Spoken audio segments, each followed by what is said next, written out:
Ассаламу алейкум, құрметті мұсылмандар. Қағбаға алғаш келген кезде осы Қаратасты 7 рет айналу тауап міндетті. Сол кезде алғашқы 3 айналымда мына оң иықты ашып алу керек болады.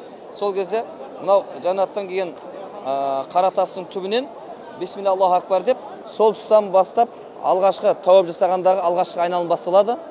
Ол жерге келгенде Аллаху акбар деп қол көтереміз дағыны бірінші айналымды бастаймыз тауапты. Осы сағаттың тіліне қарсы 7 рет айналып шығамыз. Әр айналым осы Қаратастың түбінен басталып, сол Қаратастың түбінен аяқталып отырады. Астыңғы Қаратастың түбінен айналып шығуға болады 7 рет. Осы екінші қабаттан да айналып шығуға болады. Үшінші қабат бар, төртінші қабат бар. Барлығынан да айналып шықса да болады. Шатаспау үшін жасыл белгілерді биік жерлерге арнайы қойып қойған.